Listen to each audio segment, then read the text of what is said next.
Aujourd'hui, le port du masque est le seul moyen que nous avons réellement efficace pour limiter, pour stopper cette pandémie.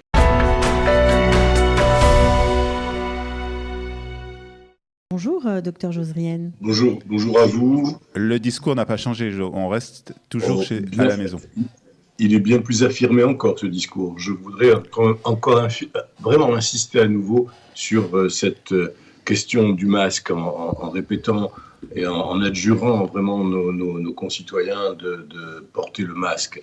Car aujourd'hui, le port du masque est le seul moyen que nous avons réellement efficace pour limiter, pour stopper cette pandémie. Pour une raison simple, car le coronavirus se transmet par les gouttelettes de salive. Donc, ça me semble évident que de porter un masque va être aujourd'hui la meilleure manière de stopper cette épidémie. Vous savez, on travaille aussi sur les informations que nous avons des autres pays. Les pays qui commencent à sortir de cette pandémie sont les pays en Asie comme Hong Kong. Hong Kong, moi je suis en contact avec des personnes à Hong Kong qui me racontent que l'activité commence à reprendre, mais tout le monde dans l'espace public porte un masque. C'est une obligation. Aussi, je ne comprends pas pourquoi encore en Israël ou ailleurs, on ne porte pas de masque. Ça me semble tellement évident. Je trouve que c'est vraiment un manque de respect et une insulte à nos soignants et également aux personnes qui sont malades, que de ne pas faire l'effort minimal que de porter un masque, réellement. Voilà, c'est vrai, j'insiste à nouveau et je répète, je le répète et je le répéterai. Et s'il fallait comme disait un chanteur, s'il fallait le chanter, je le chanterai. Mais je vous conjure de porter un masque. Pourtant, Jo, il y a encore beaucoup de controverses concernant cette décision de porter un masque. Alors on l'a vu il y a quelques instants, Donald Trump le conseille, Benjamin Netanyahu l'a conseillé aussi, mais il y a encore peu de pays en France, notamment, Olivier, c'est vrai, puisqu'en France, le port du masque n'est pas du tout obligatoire. Écoutez, comme j'aimerais me tromper, je souhaite me tromper, mais je vous garantis, je vous affirme que c'est aujourd'hui le seul moyen de pouvoir se préserver et préserver les autres. Si vous tenez à votre santé, si vous tenez à celle de vos proches et à celle de nos concitoyens, protégez-vous, protégeons-les en mettant un masque. C'est évident. Je viens de vous expliquer pourquoi, parce que la transmission se fait par ces gouttelettes de salive. Donc nous n'avons pas d'autre alternative.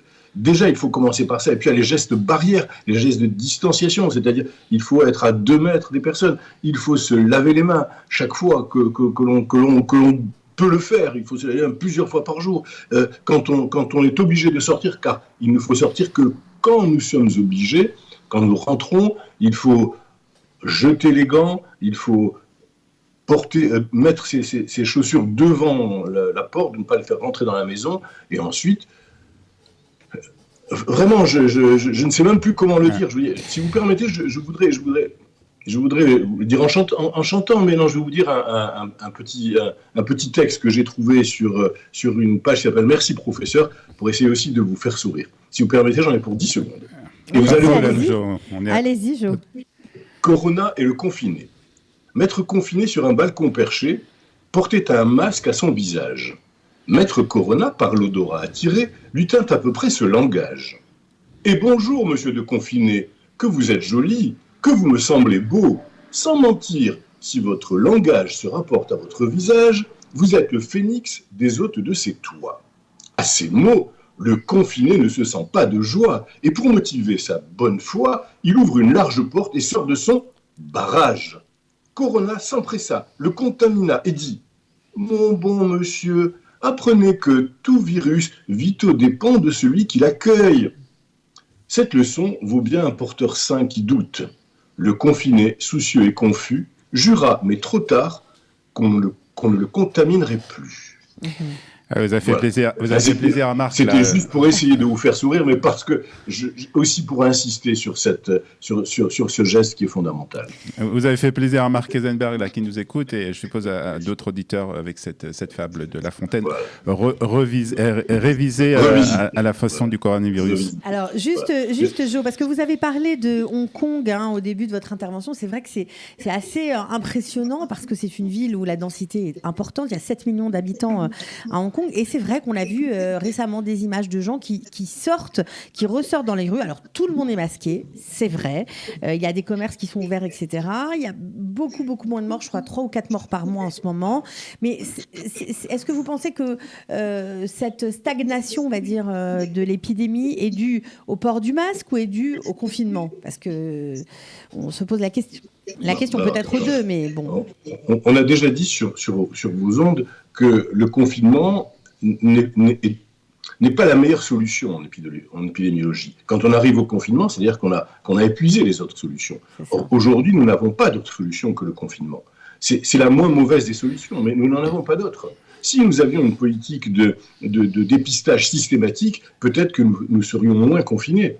Mais aujourd'hui, tant qu'il n'y a pas une politique de dépistage systématique, c'est-à-dire de tests à raison de plusieurs dizaines, voire centaines de milliers par semaine, eh bien, nous n'avons pas d'autre solution que le port du masque, que les gestes barrières, en attendant la sortie d'un traitement, ou de plusieurs traitements d'ailleurs. Alors, est-ce qu'on peut refaire un point sur les symptômes, Jose Rien ?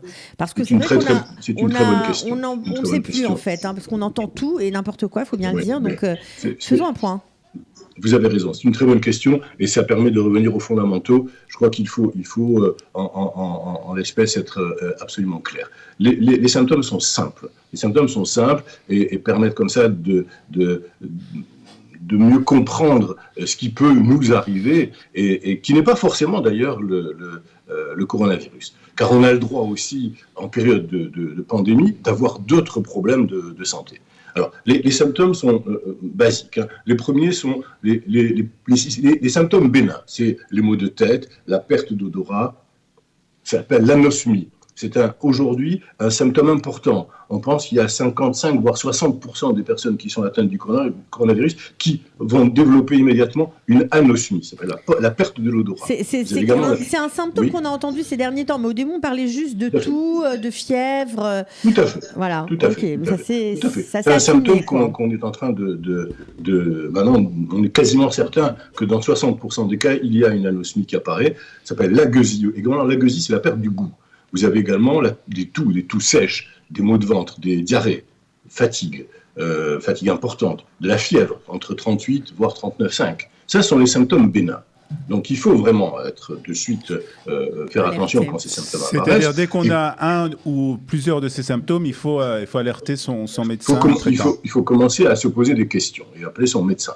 Et ensuite, je voudrais parler également des symptômes qui doivent alerter, mais alors de manière sévère. Ce sont les douleurs dans la poitrine, c'est également les difficultés respiratoires et un essoufflement grandissant. Là, ce sont des symptômes qui sont vraiment plus importants et qui doivent alerter. Donc, c'est important de bien les connaître et de faire attention quand ils apparaissent.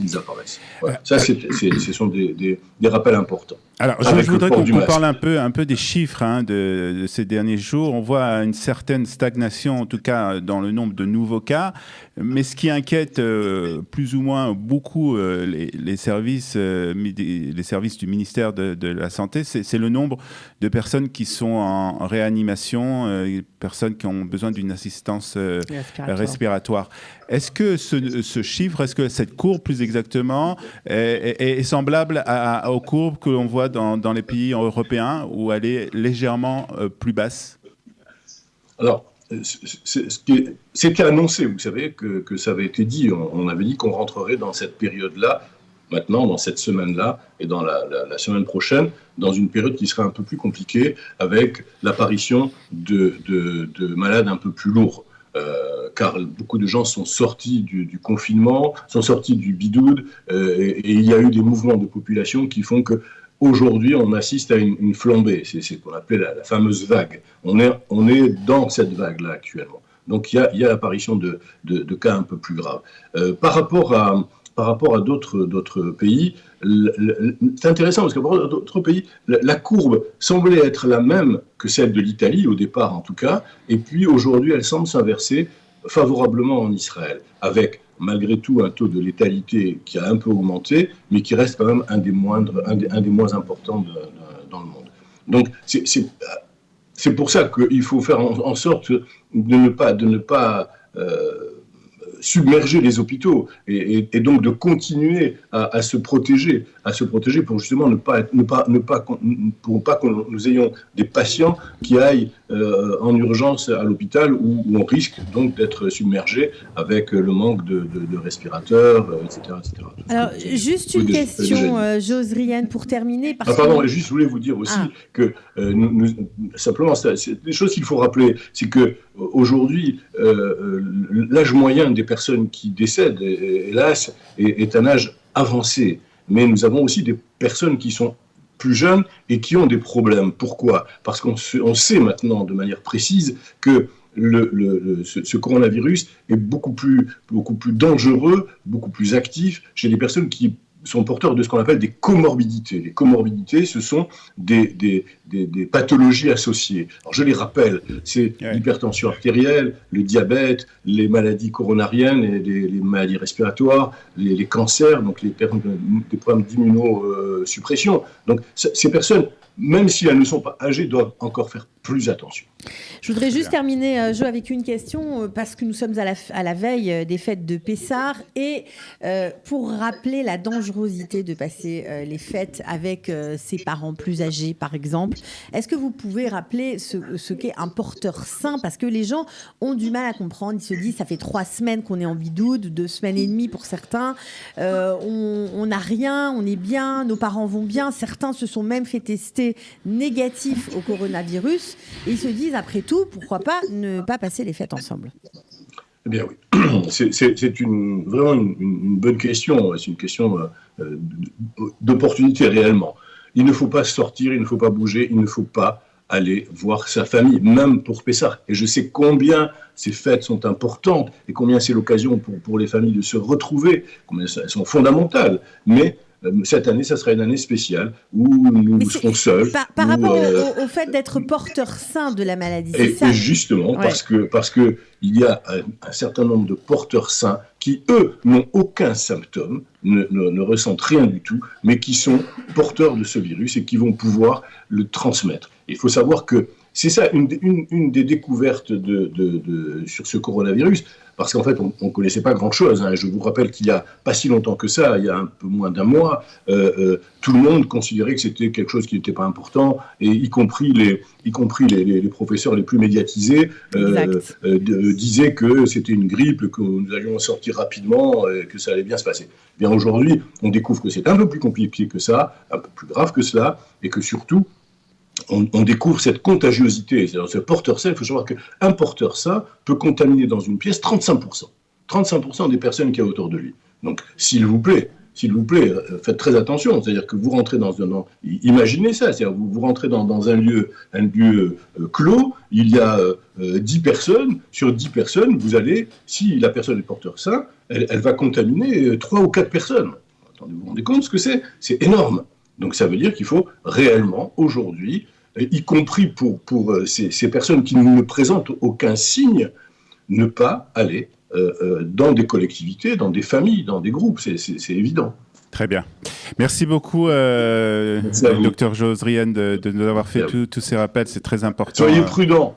Soyez prudents et prenez soin les uns des autres. Et bravo pour ce site, le site que vous avez mis en place, qui est absolument extraordinaire, qui vraiment, il faut rappeler l'adresse, c'est www.info-covid19.calita.com, qui est le site le plus exhaustif, à ma connaissance, aujourd'hui, sur le coronavirus, mais surtout sur les aides que vous apportez, sur tout ce qui est mis en place. Centralisation de toutes les aides, exactement. Voilà. On en reparlera dans cette émission un peu plus tard. Merci beaucoup, Josriane. Bonne journée. On se retrouve très bientôt sur Studio Calita.